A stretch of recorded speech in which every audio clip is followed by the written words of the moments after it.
Dun dun dun dun dun dun dun dun dun dun dun dun dun dun dun dun dun dun dun. Welcome back. Glad you made it. It's a Salsa production. That's right.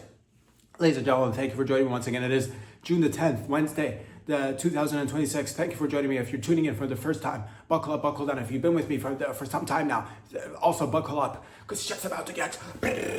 welcome back. You bumba clutch, you sexy sons and daughters of bitches. Glad to be here with you. If you're tuning in from Canada, mi familia is Wagwan. Hey, ya Rastas, ya Rastafari, ya welcome back. Ya Bamba Klutz over there, all the way down south. My beautiful peoples in the United States, further down south, more beautiful people in the Mexicos. Viva la raza. Over there in South America. Viva la South America. So many countries to name. Brazil, Peru, Chile. Over there, Nicaragua. Over there in the Caribbean island, Jamaica, of course. Cuba. I think it's lights out. It doesn't matter. The point, well, it does for the Cuban people, but it doesn't matter. The point is, Africa, Nairobi, Egypt, Cairo, over there in Senegal, Portugal, in Europe, all the stands, Stanistan, Finland, the Finnish people, over there in Norway, Norway, dude, Norway. Over there in friggin' Australia, New Zealand, Papua New Guinea. Put some clothes on, or never mind, remove it all. Welcome to the show that'll get you going. Welcome to the show that'll get you coming and going. Well, welcome to the show that'll make you ooze, makes you, you're just gonna fucking leak out all your orifices. Welcome to that show. It's June the 10th. Thank you for joining me. Let's get right into it. Excited to be alive. Back with the crew. Let me just get a sip of this because we got a lot to discuss. Lots of fun that we're gonna have today, but this story, I'm gonna drop the names because there's too many names in this story, and I'm afraid I'm gonna forget if I don't drop the names. But we're gonna try our best to remember everybody, all the parties involved, because this story had the whole world halted, came to a scream. People were giving birth. Mid-birth, a lady said, "Stop it, sweetheart," to her husband, because this story is too juicy. I'm gonna give birth in like about. As soon as I watched the Glad You Made It episode concerning the story that I don't even care about the story. She said it was actually it wasn't so much the story that made her stop in her in her birthing process. It was more this episode. She preemptively knew that there was an episode dropping concerning this story. She said, the baby's got a shoulder rest, so let me take a breather, you son of a bitch. What's with all the rush? He'll be here with us for the next 18 to 75 years. The baby, of course, that's the baby. So she stopped. Because she wanted to know what was going on. Other people, people in high-stakes construction games, high-stakes construction men and women stopped because they're like, we gotta fucking sit down. We can't, people were like, I might not even take a lunch break today, despite the fact that this construction project needs to get finished ASAP, but I do need to know what happened. Tell us, Rob. What are you talking about? People in NASA stopped. They put their wrenches down. They put their measuring devices and their lab coats. They took off their pants. These guys they took off their pants in NASA to hear this story. Some of them even removed their underwear, which made some of the people in HR say, hey, and they too removed their pants because they're like, some people remove their pants and we should all remove our pants. But nonetheless, the story that got the world to come together. The Lego consignment scandal in Salem, Oregon. Ladies and gentlemen, I believe there was a gentleman. There was a family involved. There's a man and his dad, I think. Brian Manswell. Manswell is one name. Get out of the note. That's the guy. Brian Manswell and his daddy, his pappy and himself, maybe with other family members, decided to spend a lot of time building a Lego collection. I believe it was a Star Wars themed Lego collection, if I'm not mistaken. There might have been other Lego pieces, accoutrements involved in this little story, but we don't know the deets, and that's the way we flow around here. That's one of the pillars of this podcast, that we don't know all the deets, but we're gonna try our best. So go ahead, tuck your tit in and listen up. Or leave it out. Never mind, leave it out. You've untucked one, untuck another one, please. Brian Manswell decided to build a beautiful collection with his daddy. His daddy got sick, I think. I'm not sure. Maybe his dad has leprosy. His dad has an underbite. His dad is growing a third friggin' dick. He's already on 2. That's right. Don't shame him. He's got that double CAC. But now he's growing at 3rd. So they need medicinal assistance, and that cost a lot of moolah cash. All right, so they need to raise some money. Brian Manswell decided to put his Lego collection, the Star Wars Lego collection, Lego Star Wars. I don't know much about Star Wars. Fucking Darth Vader, Princess Leia, incest, in a far galaxy away from here, but also on Pornhub. What were we talking about? That's right, incest. No, Lego collections. That's right, Brian Manswell went to a consignment store it's a thing that people do. It's you leave your possessions when you can't sell it, or you don't want to sell it yourself. You're like, I don't have time for this. I built this, or I created this, or I've got this, I've obtained this. Somebody died, they left it to me. I need to sell it, but I don't want to sell it myself. I'm going to consign it to you. So they went to who? Bricks and Minifigs, not to be mistaken with Minifags, because a lot of people take their consignment deals to, by accident, to Bricks and Minifags, and that's a whole other. That's a brick and mortar shop concerning midget homosexuals who engage, and they rent them out. It's Minifags, Bricks and Minifags, not to be mistaken again with this one. This one's a consignment store for people who want to sell their products. Nonetheless, Bricks and Minifigs, Brian Manswell took his stuff there, left it there, and I guess they signed an agreement, or verbally said an agreement out loud and high-fived, or wrote down an agreement on a piece of paper, and then dropped their pants and rubbed their buttholes up against one another, and that's how deals were done in the oral stage of humanity. But now we got written word on paper and printers and whatnot. So it doesn't matter. The point is, ladies and gentlemen, that Bricks and Minifigs. That's right. God, this story's got so many details. Bricks and Minifigs, and I think it's a chain store. It's like a franchise, I think. So this was in Salem, Oregon. Sometime, I don't know when it happened, but they switched owners. New people came in. These 2 other individuals, say their names so you don't forget.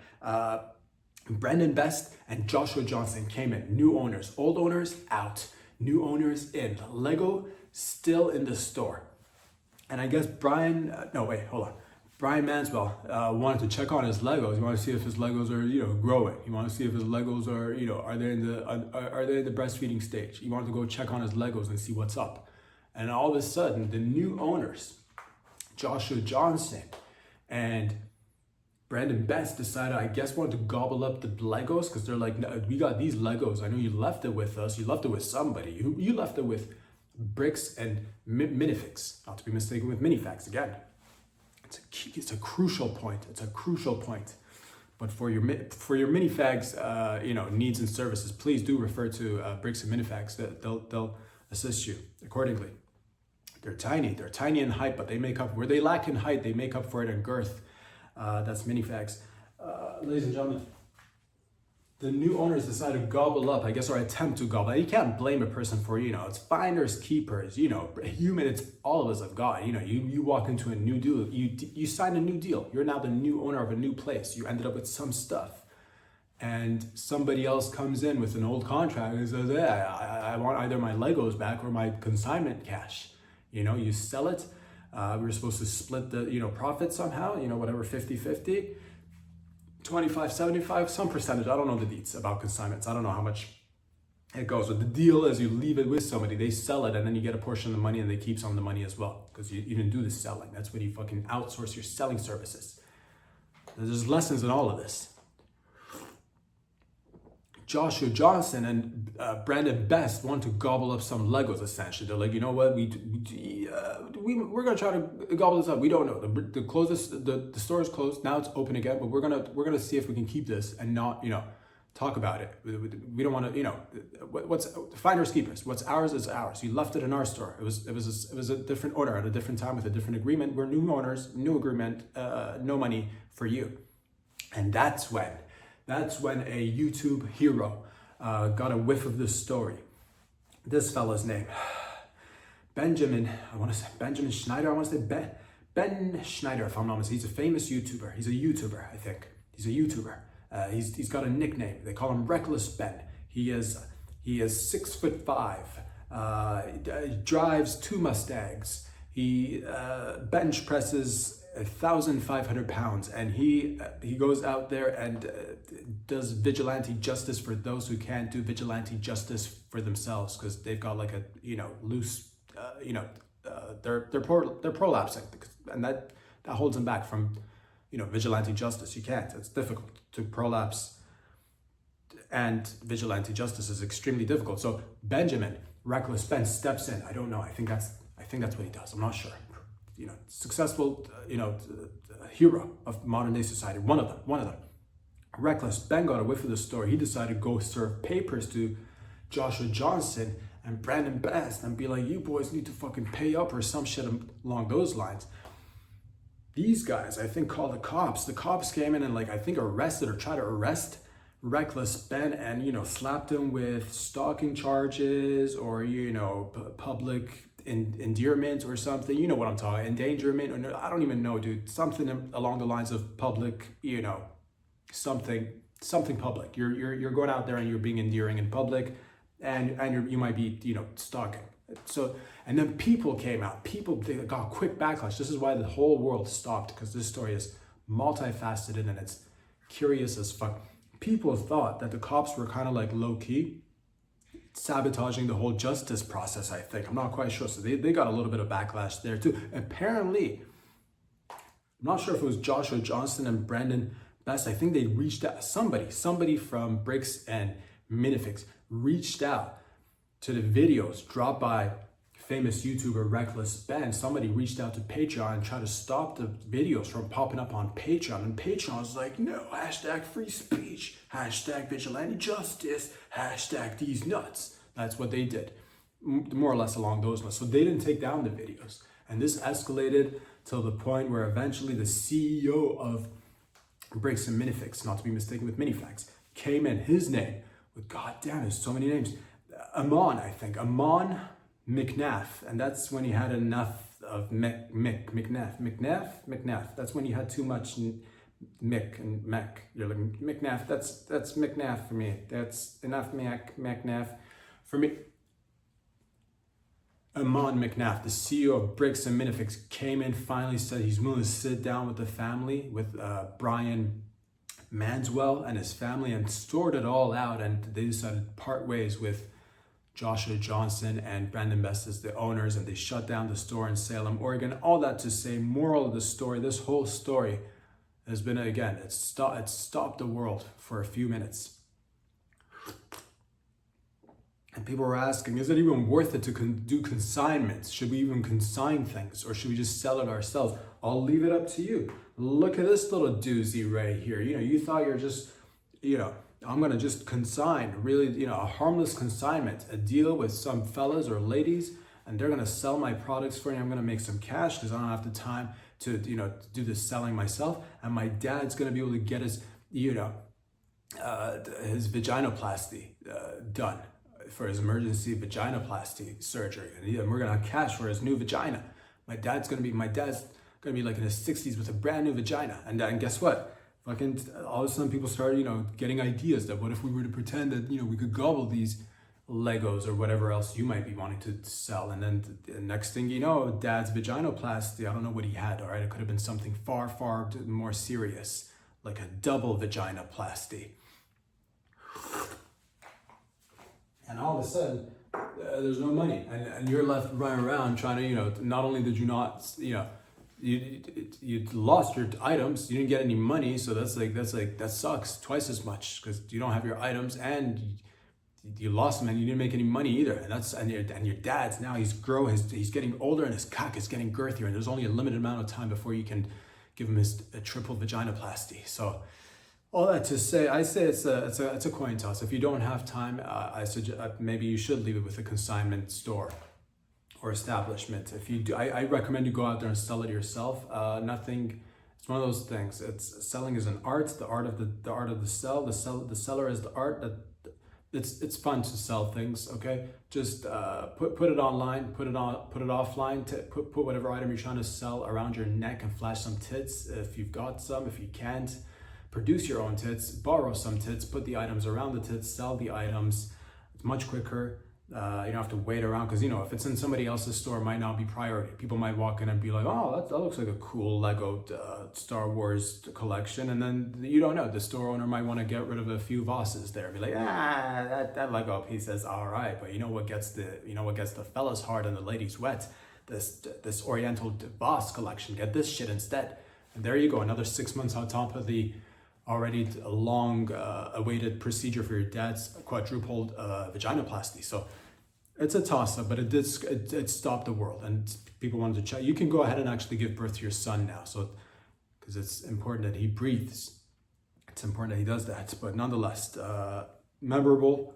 Got the world going for a second, brought everybody together, and everybody lived happily ever after, I think.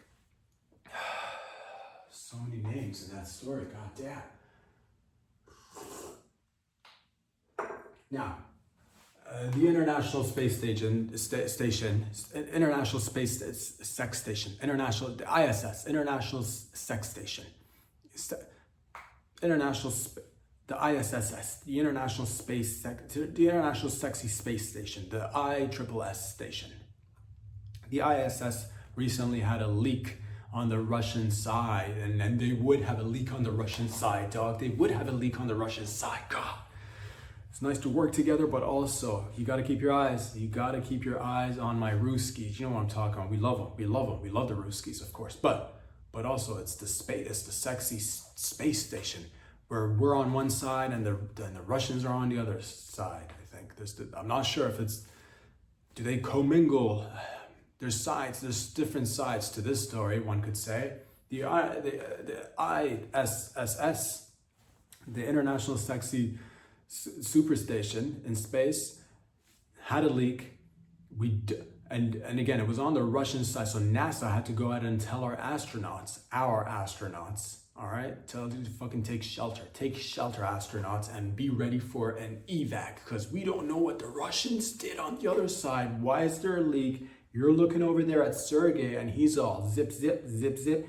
There is no leak over here. You don't need to worry, comrade. It's a little bit, we brought in a little fog machine. It's no big deal. It's a little fun. Drink your vodka. We're gonna go naked floating in the air in the ISS. One of the astronauts had a stutter, and doesn't matter, he's a good guy. He's Sergey, all right? He does bring a good vodka.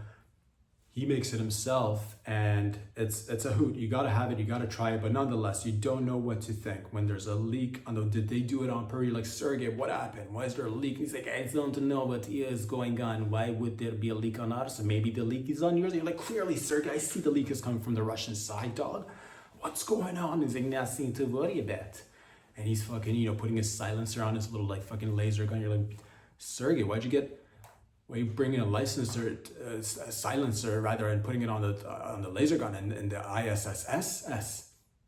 And Sergey's just fucking, eating caviar and being all nonchalant and rubbing fucking whipped cream and strawberries on his tits, and he's been working out. Sergey's been working out, so then you're cooped in the space station, and it's everybody does the sexes, and in space, male, female, and when you lose track of time and space, you got to be a swinger is what I'm trying to get to work in as an astronaut. You got to be because you have to, and so it's just you're noticing. He's put in the work. You might not even want to physically get involved, but if others do, you're the fella that doesn't judge, but you could see it. You got to at least have no judgment to be an astronaut. So and it's not his fault. It's not Sergey, but we don't know where the leak came from. We don't know how the leak got there, but it's intense because goddamn, there's not, you think it's bad getting stuck on a yacht in the middle of the ocean? Friggin' think that, you're in the middle of a deep space somewhere in space and there's a leak with the Russians. What could they be doing? Could they be, planning? Was the leak intentional? Did they, you better get out of here. There's a leak. We stay back, take care of the leak. Next thing you know, they take over the International Sexy Station, dog. Next thing you know, fucking our flag comes down and it's a fucking, it's a Russian flag, and they take over the, so we stay back, astronauts. I need NASA to send an immediate message. They probably will see this video by themselves quicker than, never mind, I'll speak to the astronauts directly. Stay where you are. Do not take shelter. Do not fear. If there's a leak on the Russian side, you create a leak on our side, or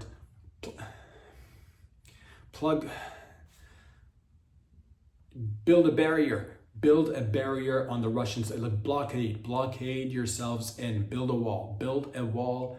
Trap yourselves in an area that would still be taking shelter. Never mind, we don't take shelter. We give shelter. No, we don't give shelter either. Oh, it's a risky business. It's a dangerous adventure. But do you have what it takes to go into the international sexy station? That's the moral of the question. That's the moral of the story. I don't have much more to say about that. It's crazy. That's crazy. You might have a leak up in space. It's scary. God damn it. We salute you out there in space. Here from Glad You Made It. Be safe. Godspeed. And fucking, duct tape. Always carry duct tape.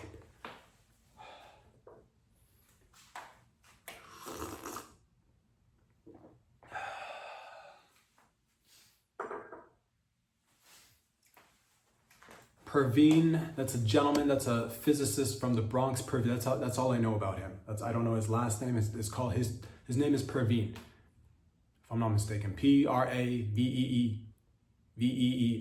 Perveen, from the Bronx. He's a physicist. He's a 40-something-year-old physicist, and he's the first person in the world to get a 3D printed robo arm, full arm, 3D printed, first in the world, robotic arm, 3D printed. It's lightweight. And this guy didn't have an arm. He was trying to, be a physicist. He couldn't because he was missing an arm. Clearly, how would you be a physicist with what? It's the key word in physicist. Physical. It comes from physic. And he's missing an arm, but now he can be a full physicist. He can get physical, and he can do it, and that's wonderful. Because before, there's no bueno. He couldn't do much. Like if he wanted to finger bang a chick as a physicist, he'd only be able to do it. I forget which. I think it was his right arm. He was missing I was watching the video, so it must have been his. If it's his left, it's my right. I think he was missing his right arm. That's it. So if he wanted to finger bang a chick, he'd have to first and foremost. We don't even know. He might have had to. Well, he only had one arm, so that's his. That would eventually become your dominant arm, because that's the only arm he doesn't have the option. He never had the option, ladies and gentlemen, to have a non-dominant arm. It might have been a non-dominant arm, but he would introduce it as the dominant one, because again, you don't want to fucking sell yourself short again, especially with only one arm. And he couldn't fucking finger bang a chick with a different arm.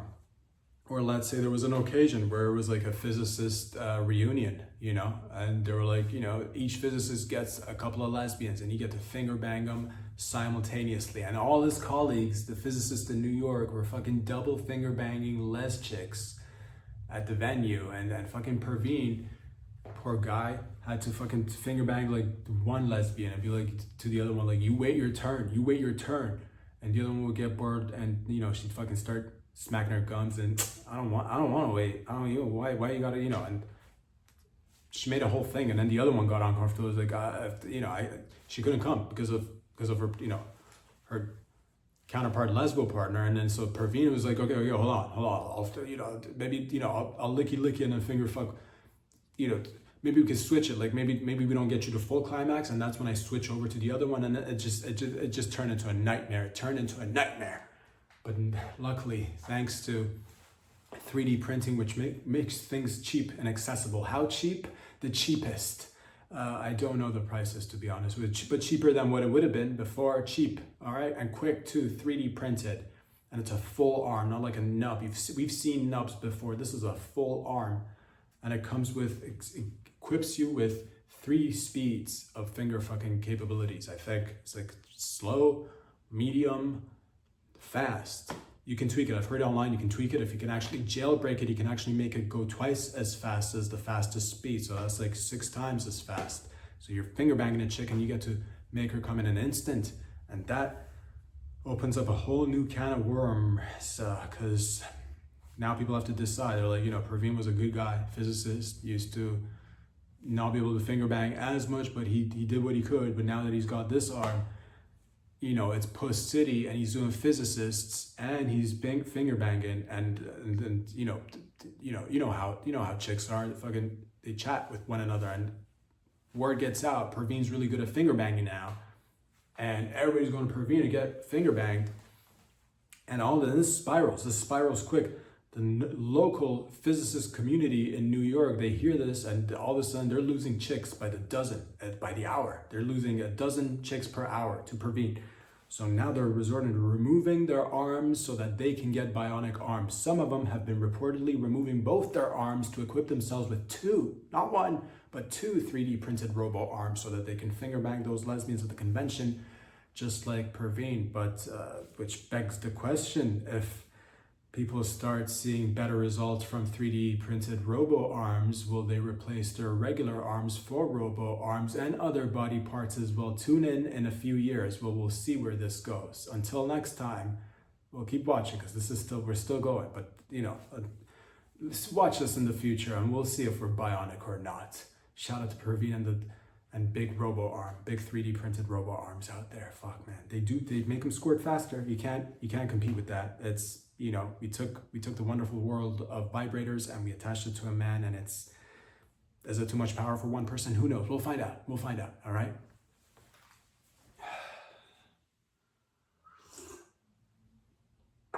This story is it's controversial. It's big right now. It happened just a few hours ago, days ago, a day or two ago. It's very recent. It's hot. The story, it's not a good story actually, but it is hot in terms of people are like, the story's hot in terms of it's bringing people together. Not in the best way, but let's see what we can do with it. It's a beheading. I believe an attempted beheading went down in Belfast. That's Ireland, I think, or Northern Ireland, somewhere in Ireland, one of the islands, somewhere Belfast. In Ireland, somebody's tried to, behead another person. It turned out it was a Sudanese refugee who's in his 30s, if I'm not mistaken, tried to, do a beheading in the middle of Belfast, somewhere in Belfast, and the fellow who was the victim was in his 40s. It's, people are upset about it. And, here's the thing. Here's what I'll say. You got to read the room. This would have been, I'm not quite sure if it would have been great in other places. It's definitely not, beheadings are not, Western society we're not into beheadings. I think, again, read the room. I think it would have killed in maybe the Middle East, maybe Sub-Saharan Africa, I'm not sure. But that's, again, read the room. Beheadings, and I do gotta say, people are upset because it's been done. It's hack. We've seen behead. This is in circa 2001, 3, when the beheading videos start popping off. So it was a long time ago. So you're bringing this beheading thing, trying to be like, oh, we do beheadings. People are not a fan of it. I think he used a kitchen knife, which again, he did no effort, it's not even an appropriate tool, or I think maybe it's like some sort of alt beheading, which people are like, his aim and accuracy was off. I think he went for the beheading, but he got the poor fella in the eyes and the face. So he he's in critical condition from what I've heard, not in the best condition. And yeah, this guy, not capable of reading the room, not, clearly did not practice. And again, equipment wise, I know you're like, oh, everything these days might be so expensive. How do I DIY my projects? I'm just saying a little bit of effort, but also wrong place, wrong time. Again, fucking 20 years ago, somewhere in a desert, you maybe have, people tied up and make it all production, get some, have some demands. This guy, I don't even know if he had any demands. Very overall poor performance. People are not happy about it. It stirred up emotions in people. There's riots going on. I'm not sure if it's I saw cars burning. I saw a few homes lit up, and people want, the answer is simple. It's segregation. Kidding, of course. Or, just fucking kick them out. Kick them all out. And it would just, no. But in all honesty, it would, I think if you're going to do person, you should let a person know that there should be like, it should be an event. You should let the other person know you're attempting a beheading so that they have a chance at a beheading themselves. Like it should be a competition. If it's enter a competition, a beheading competition, and just be like, oh, I'm gonna, catch you off guard and behead. That's puss. That's puss. Get in a competition, the ultimate beheading championship, and that's the competition. At least it's, it's sanctioned. It's sanctioned at least, So that's lock them up. The whole point is that people are, people are like, mass immigration. Maybe we should halt that. Maybe we should pause that. And these guys are just haters because they don't want to fucking see people bringing in new acts into the cultural pool, into the ecosystem, because they want to see the same old all the time. They don't want to see, somebody, maybe if he had people pounced on him. So maybe if he had, I don't know, we didn't see the whole act. He didn't even do the beheading. He caused damage. Of course, he caused severe damage, but we don't know, like, overall. It's just, people are looking for new ideas. People are looking for, innovation and excitement. This was a poor, we here at Gladyamadeit we stand strong against beheadings. We stand firm, unlike our competitors out there who are like, more beheadings. You've seen people, you've heard them all day, every day. No, not here. Fucking, we go against the grain. We go out on the limb. We go out and say the difficult stuff out loud. And all that to say is that it just, if you're a refugee, it's, wait a few generations, you don't have the same rights as, citizens and, people who are, it's, you gotta have a few generations, like, beheadings should be like, your great-grandchildren, your children might be able to, you can't just be like, it's not a good look. It doesn't help. You gotta, like, get embedded within the society and then do the, because that way it's just difficult. It's difficult.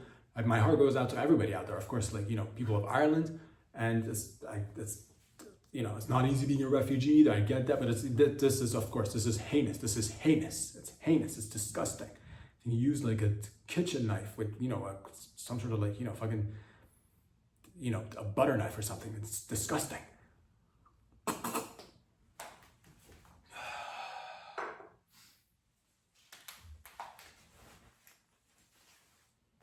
Become a citizen, marry, have your children, and maybe hope for your children or your grandchildren, because that's, again, it doesn't,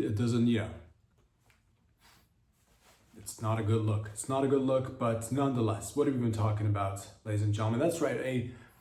This incident happened in Brazil. I believe it was a Brazilian cop, female cop. This bitch was talking to another bitch. There's a video of it. She was just loosely hanging out in her cop outfit on duty, being a cop, just talking to this bitch somewhere, and they were being hot about it too. It was kind of grainy, but like low key, I kind of appreciate the low quality footage. It was raw. I'll say that. You see an image of a female cop in Brazil talking to another female, and they're all being les about it. They're flirting. You can tell. I'm not sure. I didn't hear any audio, but it looked like it was just two females loosely. Why would one female cop talk to another female unless there was, it's less stuff. They were about to engage. They were kind of like, she was, the cop was kind of like leaning back on something, on like, I can't remember what she was leaning. She was leaning. She had a loose leaning stance, and she was talking to this other loose les. You can tell. No audio, but I could tell. They were kind of like, girl, but like in Brazilian, let me go down on your, what that taco tastes like, girl. She be hollering, hooting, hollering in Brazilian, in Portuguese. You know what I'm talking about. And she was trying to hit it. You can tell they were both trying to hit it.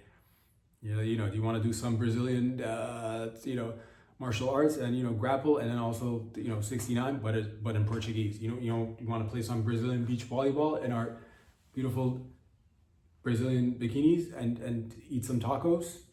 69, but in Portuguese. They wanted to do, somewhere along the line, things got, the female cop, she decided, just move around and kind of like, play around with her gun. Not play around, like she was trying to adjust her gun or something, but the gun went off and she shot the other bitch. She shot the bitch that she was trying to pick up. She shot the other Les chick. And it was a horrible accident. Not quite sure what happened to the chick that got shot, but this just made people think, again, more ample evidence that people are pointing to. I'm not saying, some people are saying it's more evidence that maybe females shouldn't be cops, because again, they were just about to les it up, but their lesing experience got disrupted by a gun popping off that would have, again, people pointed, would have never popped off had it been a male police officer. And I stand against it. I say, despite the evidence that's staring us dead in the eye, I say we still do need female cops in the force anywhere in the world. It's important. It's to create a balance. You don't want a force that's all male. It's just too much cack. Too much cack is never, the answer. So despite the fact that her intention was never to harm, her intention was to serve and protect, and fucking get some labia for her din. You know what I'm talking about. But that was an accident. So I don't want people watching this or that video and thinking that, oh, here we go again, another clear evidence that maybe, they don't know how to handle their center of gravity. And that's again, yes, scientific evidence is there. They can't, but that doesn't mean that we should, completely remove them from the police force and say that they're all gonna accidentally have their guns pop off. This is just, again, one more evidence on top of the, stack of evidence that we have, but doesn't mean that they do bring it, again, they make the badge look hot. These are the things that men can't do. We do different things. They make the outfit, the uniforms, as they make them look really good. They make the uniforms look, and for that, and they do much more by like solving crime. Sometimes like maybe getting in the way of solving crime, but like eventually solving the crime. Putting their bodies in the face of danger. Even though we're like, man, you should preserve those beautiful tits. Don't put it in direct danger, and they sometimes do. And then, but it doesn't matter. It doesn't matter because they do look hot in the uniforms, and it is nice to have female co-workers in a badge. And sometimes maybe it's because like you want to see you want to be sitting beside your hot female cop coworker and have her just be all like perky titted and fucking tits out, and you two fighting fucking crime together. So that for those reasons and those reasons alone, I stand with female cops still remaining in the force despite this evidence that we have in front of our eyes. And shout out to the lesbian community. It's important we hold it down together. I hope that this is something they can all both laugh at later when they're lesing it and point to this podcast as a episode that helped them mend their relationship and come together. Literally, it's just like female orgasm together.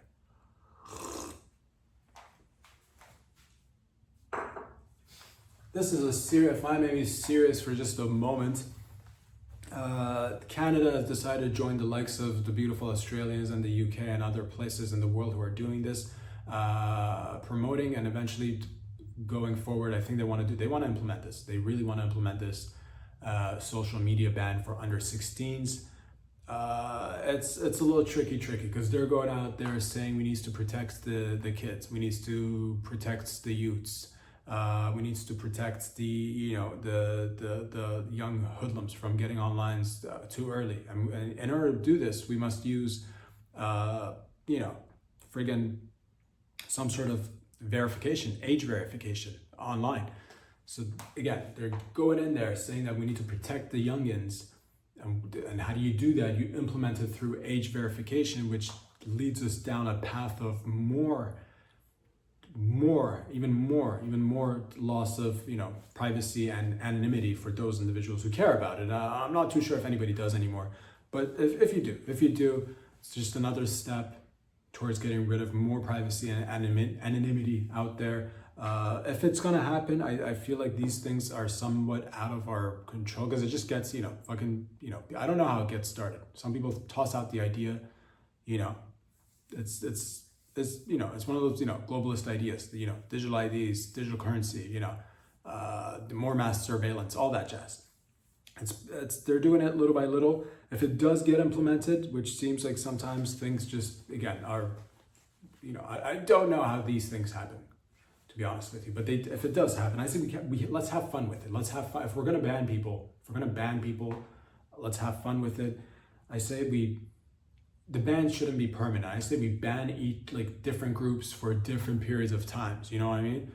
If we're banning under 16s, let's ban the blind. Let's ban, if we're like, and then we'll switch it. You come out of the ban. We say if we're gonna implement, let's just at least have fun with it. You ban, let's say, the blind for like 2 months, dog. You ban the blind, then they're all like, oh, I can't see and I can't be on the internet. And we're like, that's right. Visually impaired community, you can't be online because you're banned. But you wait 2 months, and the next thing you know, ban the deaf. The deaf are like, I can't hear. And you're like, exactly. And now you're fucking banned from the internet, and so deal with that. And then take him out of the ban. And then be like, if anybody get specific with it. Be like, if anybody weighs 257 pounds, you're banned from the internet. And then remove the ban. Switch it. All I'm saying is don't make it this one permanent, because that's you make everybody have to get banned and off the platforms and have to provide ID to get online.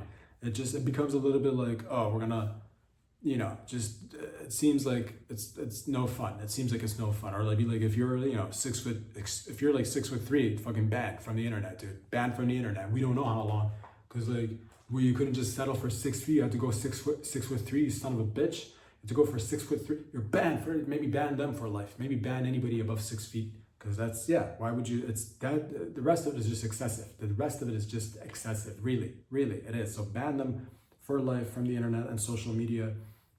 Ban, obese people should be banned. But not for a long time, but enough for them to lose a couple of LBSs, you know what I'm talking about. Or, people with fucking, bitches with stretch marks, ban them right now. Bitches with stretch marks for because they can't do anything about it. And all of them pretty much have got it. So that's just, that some of them have more elasticity in their skin and they're lucky. They're really lucky. But if you got stretch marks, banned for 2 weeks, because I still love stretch marks. But you still got to ban everybody at one point or another, and then ban people who don't get stretch marks. Those bitches too, fucking ban them.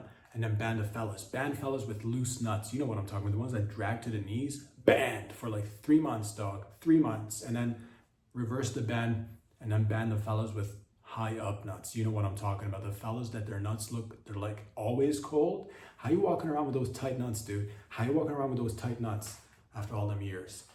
Let a hand loose a little bit. Ban them. You know what I'm talking about. So just have fun with it. It can't just be this we're gonna do age verification and a social media ban for the under 16s whilst we make everybody else have to provide ID and not have fun with it. Ban it for a little while. Different groups. You know what I'm talking about. Blacks, you can't be on the internet for 2 weeks, and then bam, reverse the ban. Whites, you can't be on internet for also same thing, 2 weeks, because otherwise people will be like, what is this unequal treatment? And you both get 2 weeks, and then bam, right there, my Orientals off the internet for 3 months. I don't know, or less. I say switch it up.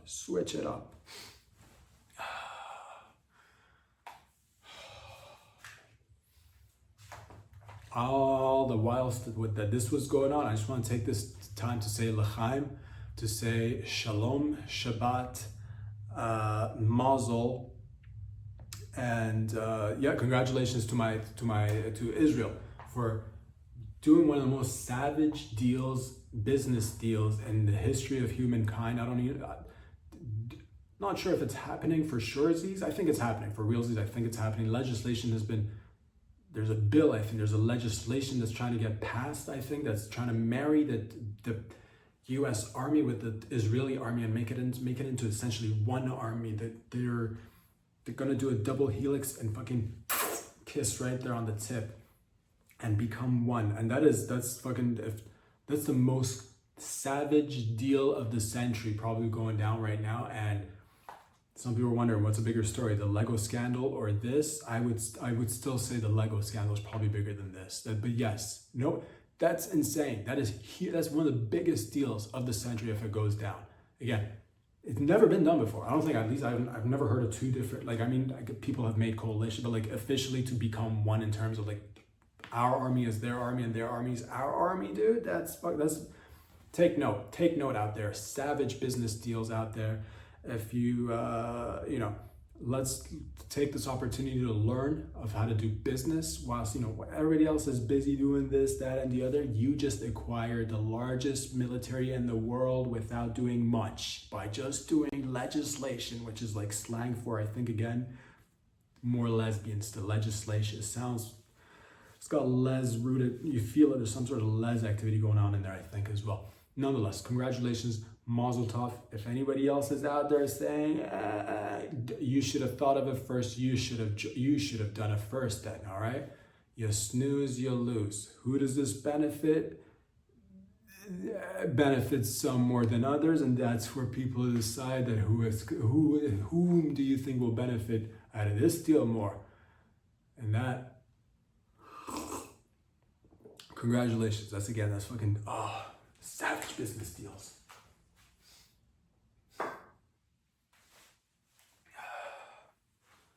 Of course, we're not all about just big stories. We tackle the big and the small. And sometimes the small stories are actually the biggest ones. And this one, I've heard people talking about this. I didn't know at first what to do with it. But then I thought, you know what? You might as well start somewhere. As you may know, there are hundreds of thousands, if not millions, if not billions, of punanis out there who are in need of rescue, but oftentimes are getting neglected, brushed under the rug. You've seen people brush, you've seen, you're like, what are you doing over there, fella? Oh, brushing some punani under the rug. Ring, it's a telephone call. Who is it? What is it? It's a punani emergency. Oh, I'm sorry, we don't have a punani emergency service number. You're gonna have to try somewhere else. Guess what? There was nowhere else until today. I decided to create the world's first punani emergency response unit. That's right, if you've got a punani emergency, I'm talking, an awkward fucking itch on your punani, you call the number, which is 1-888-777-2717-765. All right, you call that number and we respond. We will pick up the phone. Ring. Who is it? It's Stacy. You'll say Stacy's not real, but she's the realist because she's fucking what? Staying anonymous. That's what Stacy calls and says, I've got an itch on my fucking punani. Rob, I'm all by myself. What do I do? And that's when I fucking come in and say, you calm down, sister. Have you tried, and I say, you know what, thank you. I say, I'm glad that you called. I just want you to remain calm. Is the itch consistent? Step one, find out if the itch is consistent. I'm like, bitch, is the itch consistent? She's like, yes, Rob, I've been scratching it. I'm like, so you have been scratching it. You shouldn't scratch the itch. Have you applied any sorts of ointments to it? She's like, nah. I'm like, spit on it now. She spits on it. I'm like, give it a tickle. She tickles it. Miracle. The fucking itch stops. And right there. That's our first case. And that's just one of many. There's a plethora of examples out there of punani emergencies. We've had people call in that they've had, I got my punani stuck on a ladder. I got my punani. This bitch calls in and says she's got her punani stuck on a ladder. And up until now, there was nowhere else she could go. Nowhere else, you think you can just, help yourself, once your punani is stuck on a ladder, and you're way up in the air, you think there's no number before. There's nobody that would understand you. People would be like, what's this bitch doing now? They point to you on the streets and be like, look at this bitch with her punani stuck on a ladder, and they just walk by, and you'd have no point of help until now, where you can call us and we'd be like, have you tried, just wiggling it a little bit? And she's like, it never occurred to me. And she'll say that as she's, in anger. I'm just like trying to grab. I say, grab one of the lips, because it's like 2 lips per puss. Or I'm like, try to lift this. I don't know how it's stuck, but somehow you've got it stuck. If you've got it stuck, you can get it unstuck, is what I tell them as an expert punani emergency response unit officer. Okay, I say you gotta just grab it from one lip, lift it over whatever's kind of jammed in there, and you'll set yourself loose. And next thing you know, silence on the other side of the phone. Why? Because she let herself loose and she's fucking scurrying off into the forest like a free-spirited little angel. God bless her soul. And that service again never existed up until now. And yeah, could I have Could I have waited and say there's going to be other people who do it, or there's going to be plenty of phone calls, there's going to be plenty of numbers to call with emergencies of all sorts, and we can, but sometimes we were like, oh, could punanis even have emergencies? And that's the sort of shit that fucking, that's fucking misinformation, dog. Punanis can have emergencies. That's that disinformation shit right there. That's that fucking fake news right there, dog. Just fucking dangling it in your face, saying there is no emergencies for punanis. There are, and that's why we took care of it. So please, rest assured, we're here for you. If you think you got what it takes to join the force, we're looking for candidates who are agile. I want to see agility. Can you, because this isn't a game for the stationary. This isn't, you gotta be on your toes. You gotta be ready to fucking, there's a freight train coming for that punani. You gotta be ready to rescue the punani. All right, so if you think you're buoyant enough to handle the cases, holla at your boys.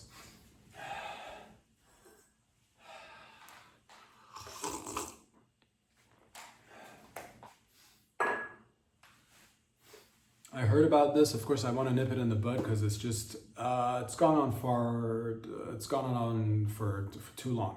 For too long, I've heard it. People have said it. Oftentimes, they're like, "Oh, you gotta, there's these bikes that are made of dirt. These dirt bikes. You gotta check out these dirt bikes." And I look around. I've seen these so-called dirt bikes, and I've also heard of these so-called dirt bikes, and every time I glanced at them, they just seem to be regular bikes and not made of dirt whatsoever. But there's this whole, they want to gaslight you, they want to look you in the eye and show you a regular bike and tell you that it's a dirt bike, that it's made of dirt. So you see the paint, you see the rubber, you see the metal, you see the logos, you see the seat, you see the handles, you see the pedals, and they're like, this is a dirt bike. I'm like, that's a regular bike. And they're like, no, that's a dirt bike. I mean, it's clearly not, homie, it's clearly not a dirt bike. Because riddle me this, if you can make a bike out of dirt, why would you stop there? Why would you stop there? If you can have a dirt bike, why not make a dirt car then? Why not make a dirt home and all of a sudden start making dirt clothes and have dirt food then? If it's so miraculous that you can create a bike out of dirt, and again, put it up in competitions for shows, tell people to ride these dirt bikes. You're gonna get sponsored by dirt bike sponsors, and these people are big. Dirt is, I think, trying to, manipulate the people with propaganda and say that they're behind these so-called dirt. I just see it as regular bikes. I refuse to buy it. I refuse to engage. I mean, if you're for it, you're for it. If you're for it, I'm not gonna fucking sit here and be like, what's not for me is not for you, or what? No way. What's for, not everything is for every. Doesn't matter. The point is, if you want to lie to yourself and go along with this story and just, it's a fucking ruse. It's a ruse. That's all I'm saying. And again, if it needs to, did we just break the internet? Did we just shatter the internet? Did I just break is this like when you found out when Santa Claus was fucking married? Yeah, all that time. You think he's just fucking, sitting at home, fucking yerking off. Nah, fucking Mrs. Claus, dude. Face down, ass up, fucking hidden in front of back, son. But, I'm not, if you want to pretend, if you want to live and pretend, then I guess we have dirt bikes then, I guess.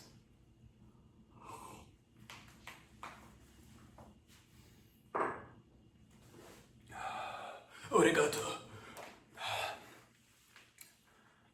What are you even talking about? That's right, HelloFresh, or should I say, HelloFresh, or hi. HelloFresh is a company, if I'm not mistaken, that provides food to people somehow. I think is it like I don't know what HelloFresh is. I've heard of it. I've not consumed it myself. I think it's delivers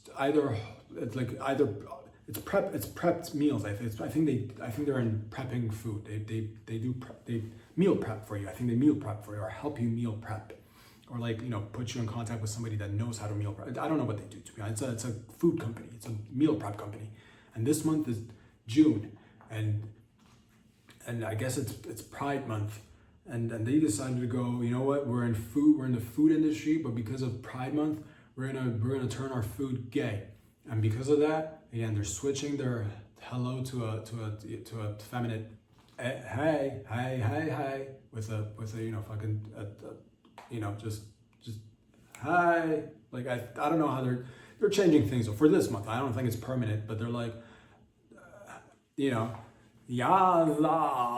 hello, Yaza. I don't know what they're like, fucking, they're doing things. They're doing things too, because they're saying that their food is, I think they came out on Instagram and they said that for this month and this month only, that you may not be focused so much on eating because you're busy getting cack out there, all right? They said that to their gay community, to their fans. And they said instead, don't worry about not eating as much, but in case you wanted to eat, we've got high fiber products. And I want to take this time and unpack this because a lot of people are like, this is a loaded statement. This is a who knows what Hello Fresh or Hey Fresh means by high fiber products. High fiber products here is, I think it's euphemism. I think it's innuendo for, again, because in the gay community, and this happens, of course, in heterosexual relations as well, where the man takes his cack and puts it up the female's ass, and that's heterosexual anal sex, and doesn't happen as much as it does, like the anal happens in regular. Everybody's different, but obviously it's the bread and butter, it's the cornerstone of homosexual relations. It's peen to butt. And they dropped in euphemisms saying, hey, if you eat the high fiber, you'll rinse your, tract, your intestines of doo-doo, of fecal, and you can go to Pound Town and hit that, alleged male G-spot up in his solar plex by getting in there, and don't, cleanse yourself is what they're with the fiber, eat the fiber, cleanse your poop hole and your shitter, so your mans can go in your shitter without doo-doo, and that's. But what about they're neglecting a whole other, bunch of people. What about the people that want the doo-doo on their cock? What about people that want to see some results? What about those individuals? So you can never please everyone, of course. And hashtag, I think they said promo hashtag bottoms up. They're doing a whole lot more with every meal. You get blown by a guy. Even if you're a guy, you get blown by a guy with every meal. I've heard this. Hashtag promo code bottoms up. If you're a lesbian, you'll have like a butch lesbian come over and actually, from farm to table, you'll move in together. If you're for 1 month, if you get HelloFresh, you if you're a lesbian or if you're like borderline curious, you get a phone call first. Within 6 to 12 hours, a butch lesbian moves in automatically, bringing you 6 months worth of HelloFresh, and you start sharing clothing items and start, merging and becoming like one entity, because it's hard to tell which one's which. But it doesn't matter. And you move in. She moves in. She makes the phone call. She's moved in already, to be honest with you. As soon as you go on the HelloFresh website, there's a lesbian now moving in with you right now. There's open up the garage. There's a lesbian moving in right now. You were thinking about HelloFresh, and you have 3 lesbians living with you right now. That's how much HelloFresh is, supporting you. If you're a male, you get extra dildos you get 6 dildos per meal with your, because they want to be there for your gay endeavors. What else do? The lesbians equipped with 6 cats. The lesbian that moves in with you is equipped with six cats. That's right, 6 cats moved in with you, gets along with all your family members. She's handy around the house, and she's she's a good gal. She's solid. Fucking can't be, it's not one of these gals that can be like, easily, blown over by like a firm, wind. She's fucking, she's butch. She's fucking she's sturdy. She's been eating her HelloFresh and working out. So that's HelloFresh going from hello to a very supportive hey.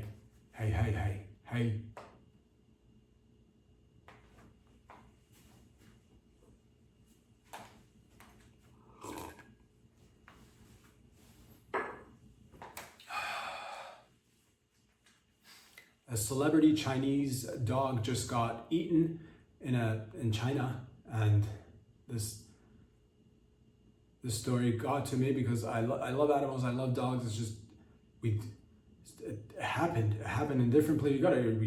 We forget sometimes that different places in the world operate differently, and when it comes to different things, they do different things. All right. Here in Western society, we adore our dogs. We fucking make out with them. We bring them on the bed. They eat our food. We eat their food. We snuggle. We cuddle. We kissy. We pick up their poop and dump it in the garbage, and we love them. We buy them outfits, and they're cute. And that's in Western society for most of it. And then in some parts of the world, yeah, there was a beautiful Chinese celebrity dog that was a celebrity dog as a result of being a dog on the internet with his owner, and they traveled through, I think, China, and they made videos. This dog was a YouTuber essentially.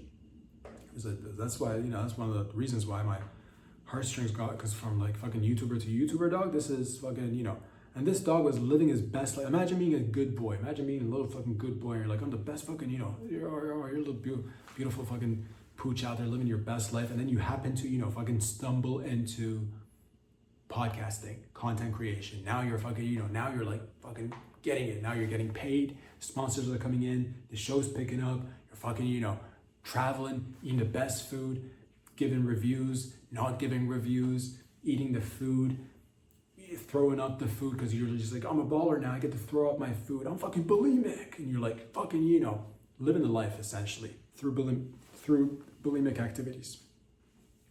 And all of a sudden, the poor owner left the dog with his parents I think on their farm or land or whatever, and the parents weren't paying attention, and there's a couple, I think I'm not sure if there was a couple, there were two people on like a moped that saw the dog, this famous celebrity dog, in and around the farm, and they kind of like fucking dog napped it, and then went and sold it to a dog meat restaurant, and turned out that the poor dog, the famous celebrity dog, got chopped up and eaten in a dog meat restaurant in China. And then the owner found out, and he went to get results and answers and some sort of compensation. They already kind of like tossed up their hands and said "c'est la vie," but in Chinese, and that's the way, and that story was just like, here's the thing, because that dog was like the 1%er of dogs. The like celebrity dogs. Like if you're like I think it had 1.5 million followers. The dog. I'm not sure if it was like that and his owner together had 1.5 million. I think he alone had maybe a couple of 100,000, which is still a lot. A couple of 100,000 for a dog.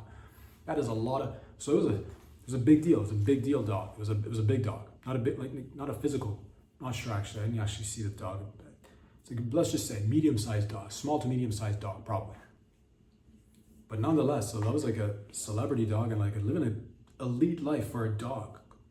And not to say that, it's just, again, different, not all people, this isn't, I'm not saying all Chinese people or like all Asians eat dogs. It does happen sometimes, it's different. People treat animals and things different. Like, it probably, different treatment in the Middle East and parts of Africa too, probably. You look at your dog and you're like, man, that's man's best friend. And in some parts of the Middle East, they might look at it and be like, that's an infidel. You're like, no, dog. And you got Muhammad, infidel, and you're like, dog, best friend. And he's looking at your dog, infidel. You're like, dog, D-O. He's like, I-N.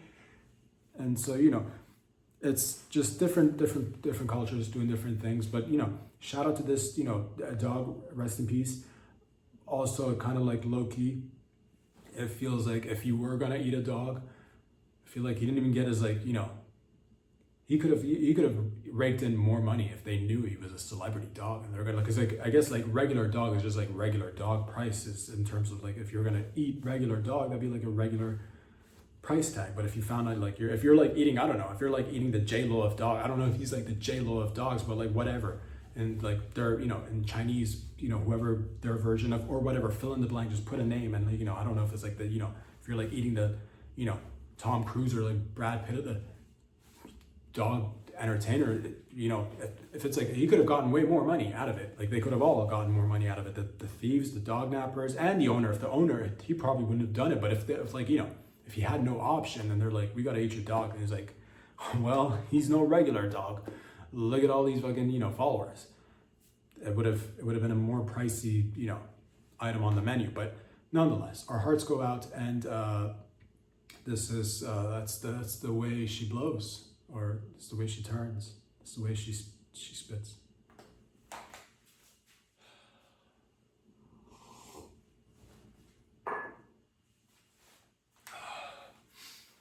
Shout out to Captain Jeffrey Wall from Air Canada. I want to fucking hashtag free Captain Jeffrey Wall from Air Canada. Hashtag free this man, this beautiful man, because he has been flying over 900 trips with Air Canada from 2009 to 2025, and they just found out he doesn't have a captain's license, and they want to fire him and they want to remove him from the airlines. I'm not sure, to be honest with you. Again, one of the pillars going back, we don't know all the deets. But again, this beautiful captain, Canadian, flew around over like 16 years, 900 trips, taking thousands of people back and forth, taking off, landing, no issues. And they just found out that he doesn't have the proper license. I think he's a legit captain. He's a legit pilot. He's actually a pilot, but he doesn't have the legit like captain pilot license. I think there's different licensing. I don't know about like how it all works. I guess they have different licenses where I guess you get any pilot could be a pilot, but not all pilots are captains. And it's a whole world. It's a whole world of aviation, which it's a thing of its own. But the point is that they want to remove this guy. I say respect. I say respect to the men and women who do the work without the proper licensing out there. Because anybody can, do the paperwork and, go through the proper channels. But if you do something for an extended period, 16 years, extended period of time, that's like a lifetime. That's a career without the proper license. I say we put the onus at this point should be on the airlines or somebody else at this point. And if he did the job, if he captained the captaining, and the airplane landed safely, and there weren't any issues. Maybe he had a fake license. I don't know, to be honest with you. Even then, if you have a fake license, but still managed to do the work, I don't know if I'm, there's just hashtag free Jeffrey Wall here, because I feel like we shouldn't get so caught up on licensing. Let the work do the work do the talking. You're like, the work is mute though. The more, the work that fucking, maybe get some sort of, brain implant connected to the computer. Let the computer talk for the work. The point is that it takes a lot. It takes a lot of skills to do takeoffs and landing and do it all safely, and to go in there with this every day knowing that you're not properly licensed for 16 years. I think he's better than the other pilots. He's better than the other pilots, because the other pilots didn't have that on the back of their mind. They were like, oh, we're properly licensed pilots and there's, no worries here. This guy was sneaking in every time essentially with a fake license or like no license. And he's like, I'm fucking showing up here. Fucking Captain Air Canada, dude. And people sat down and they fucking flew safely back and forth. 900 trips. He should get a medal or something for showing that you don't always need a license to be the best in the world. Is that a thing? Let's make it a thing. Hashtag free Jeffrey Wall. Hashtag let him fly again. Hashtag let him fly again.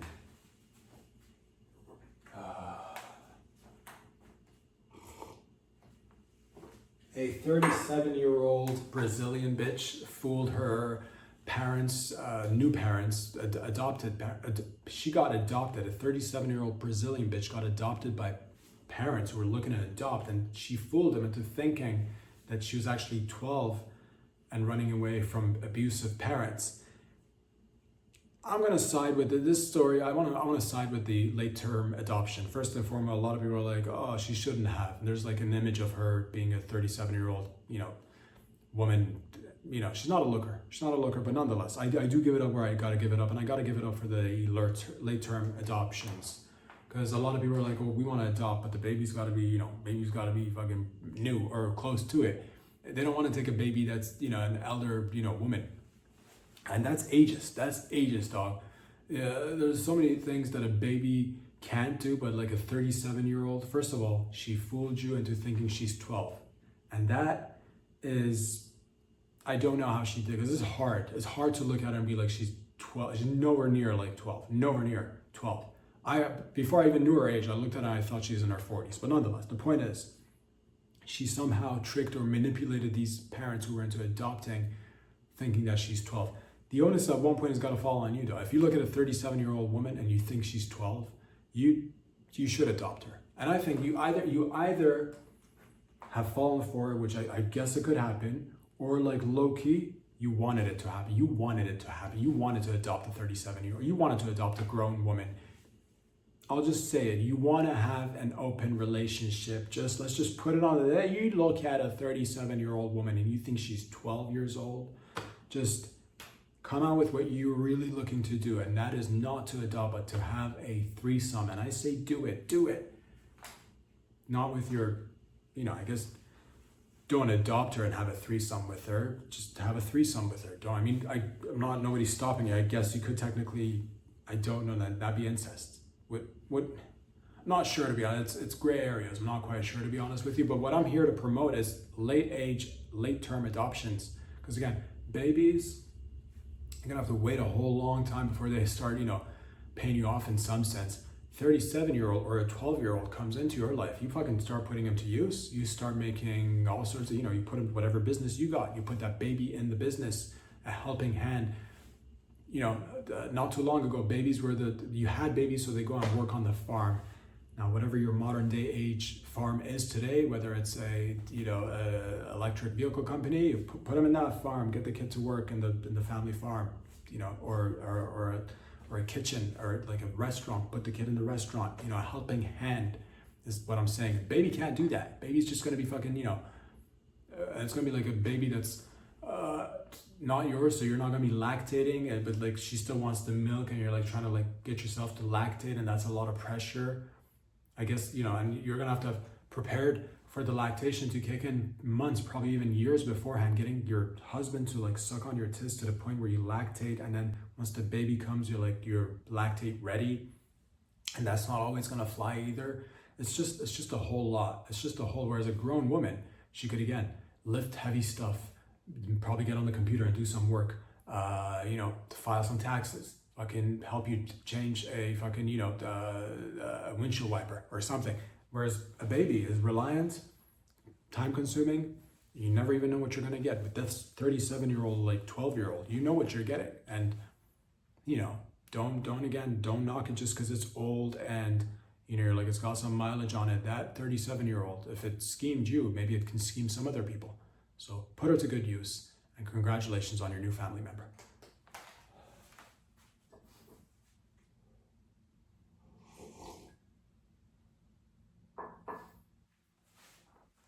Now this story, ladies and gentlemen, is a story that is probably going to be more of a public service announcement. A beautiful young man decided to go on a family vacation with his family in Japan. His name, 20-year-old James Weston, I think he went by Weston or Wesson, I think. Higginbottom, I think that's his last name. Again, many names that we have to remember today. But nonetheless, Weston Higginbottom went on vacation to Japan with his family, and everything was wonderful. The early stages of the family vacation were going fantastic. I don't know if he had any siblings or not, but he definitely had parents. And at one point, everything was like, oh, let's, as a family, let's get sake and go watch a couple of sumo wrestlers and enjoy some of Tokyo's scenic views. I'm not even sure if they were visiting Tokyo, maybe they were somewhere else, but nonetheless, somewhere along the line between the sumo and the sake, young Wesson Higginbottom got into an argument with his mother, Mrs. Higginbottom, over, if I'm not mistaken, her usage of ChatGPT. Mama was on vacay, but she wasn't on vacay, if you feel me. She was somewhere else. She was not focused. She was not dialed into the vacation. So young Wesson's all like, moms, quit being on the ChatGPT. Be with us, the family unit, while we're in Tokyo. Put in your, put your kimchi down. I think that's Korean. Put your ChatGPT down and focus on the Toyota. Look at this Toyota, mom. We're in Japan, mom. Smell the Toyota, mom. And she's all like, I gotta coordinate with ChatGPT. And this kid got, upset. And he's like, oh, I hate you, mom. You never want to fucking immerse yourself in foreign cultures. Ugh, I'm going for a walk by myself. And he stormed off. He stormed off because his mother was on ChatGPT, trying to reconcile her midlife crisis or something. I don't even know if she was doing that with Chat. She was doing something on ChatGPT, and it got under Weston's skin. All right, it's just like too much ChatGPT, mom. You never want to spend enough time with us. It's always ChatGPT, and it drove Weston to go and store. So he stormed off, and he separated from his family, and he went missing. And he went missing for a few days, and eventually, sadly, unfortunately, he ended up dying as a result of storming off. All that to say, the moral of the story is: should you or should you not storm off in a foreign land? You should, as a grown adult, 20-year-old or, as an adult, children shouldn't storm off. But like, if you're an adult, you should be able to storm off. But storm off, like, if you're in a foreign land, you don't want to like storm off all the way off. Like storm off, like, but like stay local, storm off, but like here, I'll storm off right now. Oh, mom, you on your ChatGPT, always looking for new recipes and how to, clean your dildo. God, I don't want to be here right now. I'm storming off. I'm back after a brief storm off. You don't storm off for too long. You do a circle around. You do, go a couple of blocks, and then you come back. Because again, it's a foreign land. Because it could be that you storm off, and it's Japan. It's beautiful. We all have great stories, and I'm a big fan. Never been. You're like, oh, I'm gonna storm off, have some sake by myself. Maybe go sit down over there where these fine gentlemen chatting in Japanese, and next thing you know, you're befriending some Yakuza members. And as cool as they are, they might drag you into the underbelly of Tokyo, and it's late at nighttime, and you're like, I wanna go back to I miss my mom and her ChatGPT guys, and they don't understand you because they're Japanese, and they're like, man, maybe we should bring this guy in to do a job with us. And next thing you know, you're somewhere in a basement with your pinkies missing. Both of your pinkies are now missing because you forgot the safe word. There was no safe word. Doesn't matter. The point is, don't storm off too far. Storm off with have some wherewithal to be like, it's a foreign land. You never know. It could be the best place in the world. Don't storm off too far. Storm off with like somebody else, a friend or a family member. Storm off with a couple of people with you.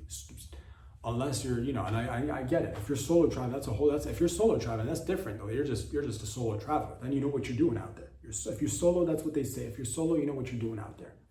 Or if if you're taking a little. If you're, let's say you get lost that's a difference. So you got lost, but storming off to get lost on purpose, now you're putting yourself in danger. Moral of the story: it could be a wonderful place anywhere in the world, but do not go storming off unless you're prepared to deal with the consequences. And sadly, Weston wasn't thinking about what's. I don't even know how he died. Poor guy. Rest in peace. We don't know. I don't know if it was suicide or murder, but nonetheless, this is what happens when you storm off. Yeah. Could she have gone less on the internet on the ChatGPTs? Of course, yes. Could he have stormed off and maybe stayed within like a 100-meter radius? Yes, he could have. But he decided to go somewhere where he shouldn't have. Maybe, I don't know. It's sad. More of the story: don't storm off. Until next time. Peace out. Get out of here.